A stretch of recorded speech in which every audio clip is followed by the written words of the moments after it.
அஸ்ஸலாமு அலைக்கும் வரஹ்மத்துல்லாஹி வபரகாத்துஹு. பிஸ்மில்லாஹிர் ரஹ்மானிர் ரஹீம். அல்ஹம்துலில்லாஹி ரப்பில் ஆலமீன் வஸ்ஸலாத்து வஸ்ஸலாமு அலா சய்யிதினா முஹம்மதின் வ ஆலிஹி வ ஸஹ்பிஹி அஜ்மஈன். அன்பு சகோதரர்களே, அல்லாஹுவின் எல்லையற்ற கருணையும் அருளும் நம்மனைவருக்கும் கிடைக்கட்டும். இன்று நாம் ஒரு அற்புதமான திக்ரை பற்றி பேசப்போகிறோம். இந்த திக்ர் வெறும் 14 நாட்களில் நிதி நெருக்கடிகளை நீக்கி ஒரு சஹாபியின் வாழ்க்கையில் செழிப்பை கொண்டு வந்தது. இந்த திக்ரை நபி ஸல்லல்லாஹு அலைஹி வஸல்லம் ஒரு சஹாபிக்கு சிறப்பாக கற்றுக் கொடுத்தார்கள். நம் வாழ்க்கையில் பல நேரங்களில் சவால்கள் வருகின்றன. சிலருக்கு வேலை இல்லை, சிலருக்கு வேலை இருந்தாலும் வருமானம் போதுமானதாக இல்லை, மற்றவர்களுக்கு கடன்கள் தொல்லை தருகின்றன, கடன் கொடுத்த பணம் திரும்ப கிடைக்கவில்லை. இப்படிப்பட்ட பிரச்சனைகளை பலர் எதிர்கொள்கின்றனர். 14 நூற்றாண்டுகளுக்கு முன்பு மதீனாவில் ஒரு சஹாபி நபி அவர்களிடம் வந்தார். அவர் கூறினார், நபியே, என் வாழ்க்கை மிகவும் கஷ்டத்தில் உள்ளது. செல்வம் இல்லை, கடன்கள் உள்ளன, என் குடும்பத்தை பராமரிக்க வழியில்லை. அந்த நேரத்தில் நபி ஸல்லல்லாஹு அலைஹி வஸல்லம் அவருக்கு ஒரு திக்ரை கற்றுக் கொடுத்தார்கள். இதை நீ உறுதியாகவும் மனதாரவும் ஓதி வா. இன்ஷா அல்லாஹ் செல்வம் உன்னை தேடி வரும் என்று நபி கூறினார்கள்.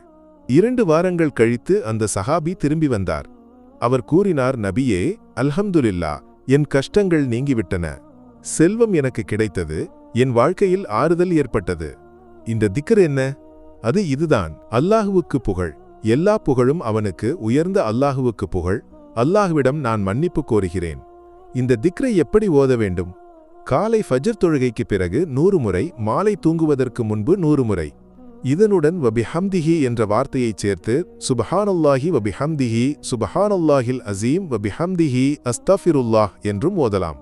2 வடிவங்களும் ஹதீஸில் வந்தவை, 2மே சரியானவை. இந்த திக்ர் மிகவும் சிறப்பு வாய்ந்தது.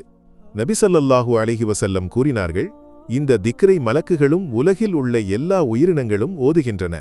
மரங்கள், பறவைகள், விலங்குகள் எல்லாமே தங்களுடைய மொழியில் அல்லாஹ்வை புகழ்கின்றன. புனித குர்ஆனில் அல்லாஹ் கூறுகிறான், 7 வானங்களும் பூமியும் எல்லா பொருட்களும் அல்லாஹுவுக்கு தஸ்பீஹ் ஓதுகின்றன, ஆனால் உங்களுக்கு அவற்றின் மொழி புரியவில்லை. இந்த திக்ரை ஓதுவது நம் மனதையும் உடலையும் தூய்மையாக்குகிறது.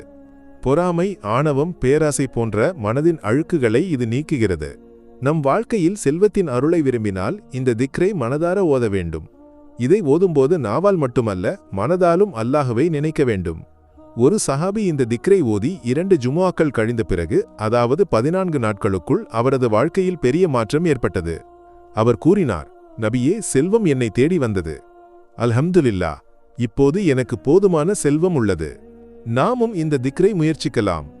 இன்ஷா அல்லாஹ் இது நம் வாழ்க்கையில் பரக்கத்தையும் ஆறுதலையும் கொண்டு வரும். இந்த திக்ருடன் நம் தொழுகைகளை ஒழுங்காக்க வேண்டும். சுன்னத் நோன்புகளை முயற்சிக்க வேண்டும். அல்லாஹ்வுக்கு நன்றியுள்ள அடிமையாக மாற வேண்டும். நம் மூச்சு, ஆரோக்கியம், குடும்பம், வீடு எல்லாமே அல்லாஹ்வின் அருள்கள். இந்த அருள்களுக்கு நன்றி செலுத்த இந்த திக்ரை ஓதலாம். அல்லாஹ் நம் ஹலால் ஆசைகளை நிறைவேற்றட்டும்.